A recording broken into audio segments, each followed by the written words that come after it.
So I keep coming back to these welds, especially this side, because they just look so poor.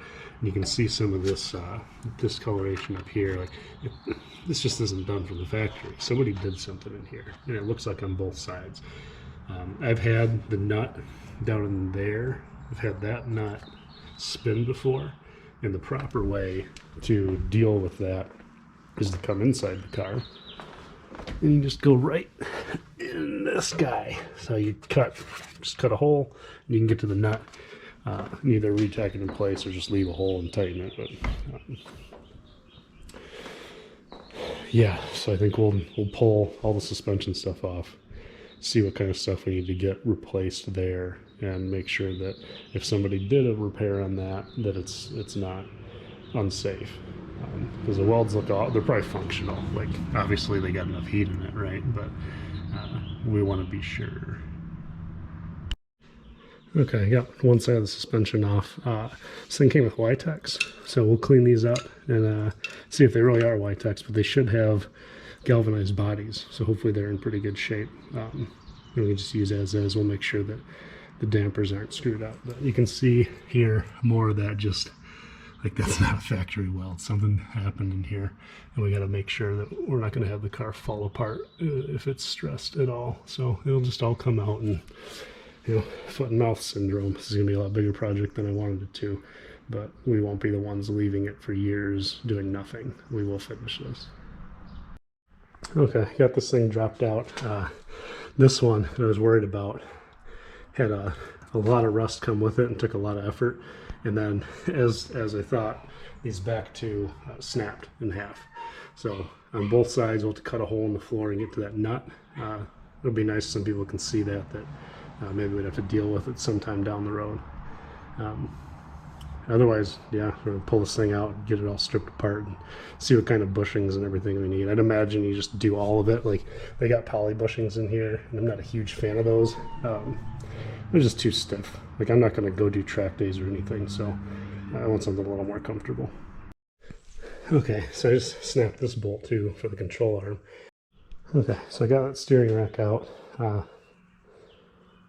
I think since it's just a manual rack, there's nothing real special to them. You can just kind of take the gears apart, and when you put them back together, make sure they're lashed correctly. So maybe after we clean that up on the outside, take it up on the bench and have a peek at the insides and see what's going on. Hopefully we don't need another one of those. It feels okay. I'm not sure how much play they should have, but once it's apart, we'll know for sure if it's all nasty looking or not. I think one of the things I'm trying to get a little better at, I mean, it doesn't look very organized, but when I get everything out while it's fresh in my mind, get it in bags, get it labeled, and go ahead and put all the tools away, and then come back and rethink some of this stuff, because we definitely know at this point that this has been apart and welded back together, and we need to figure out if we need to retake it apart or what to do about the inside of it, see if we can look in there with something. Yeah, we'll figure out our next steps from there. Definitely not getting rid of the car, just want to make sure that it's right. Okay, so here's the side that's snapped. We'll try drilling that first before we cut it open. The other side's spinning nut. So we got the beginning of cuts there, and this is pretty thick material. It's doubled up in one spot. So you just want to save this plate, give it a nice bead when you put it back together, and things should be fine. And ideally you can spray a bunch of stuff in through the bolt hole before you put it back together to kind of keep this from corroding. It's not too bad.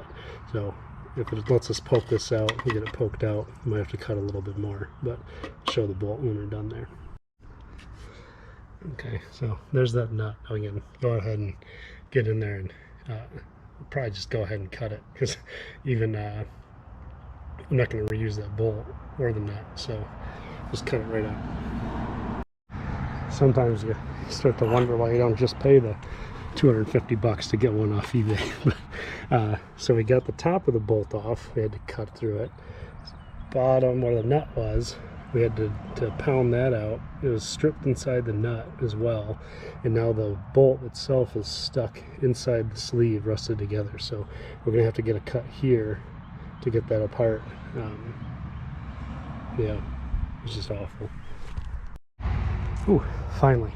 So I wouldn't Well, I would wish that on some of my enemies, but it still sucks. So we have a little scratch over there, and then slots. Slots are okay. We put a bead through them. We'll hit that surface, smooth that out with the grinder, get a bolt welded on the back, close this back up. Everything will be good. Step 2 is to see if we can drill that other side out without having to get this wild, because this is the kind of thing alcoholism is made out of. Well, we tried, but it's not centered, so we're not going to be able to get those cleaned up enough for them to be strong. So we're going to go ahead and cut this side out just like the other side. Only difference is we'll be able to pop that off its weld fairly easily compared to cutting the bolt in a bunch of pieces. So fender off to get a closer look at those welds, and kind of wishing I still had wheels so I could roll it out in the driveway and power wash it. So in the future, take the fenders off, then pull it in the garage. Yeah. Anyway, yeah, that's 100%. That's somebody fixed this. So we'll have to figure out what to do about it. So most of the day, just to get that stuff out. Obviously, we need to keep these, clean them up, put them back in. Steering rack, I think I'll wait, and in the morning I'll run and get more kerosene for the parts washer, so we get this all cleaned up before we take it apart and look inside. I don't want to be pulling all this dirt and stuff in and out of the seals.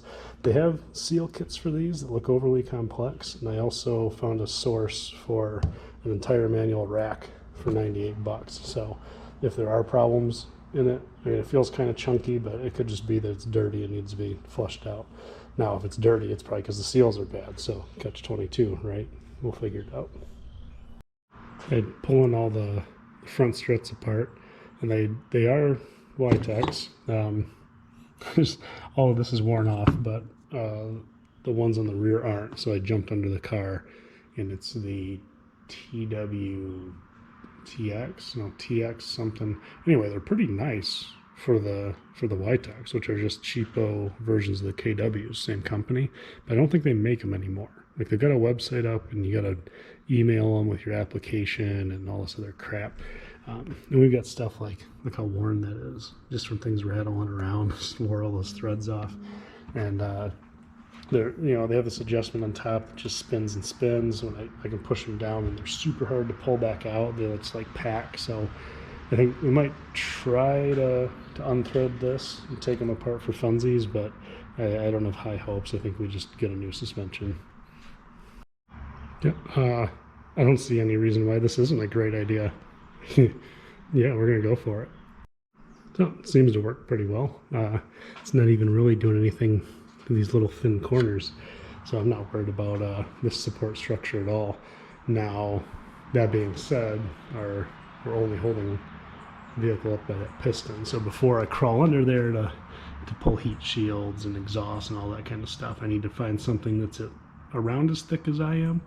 And the wheels usually work good for that.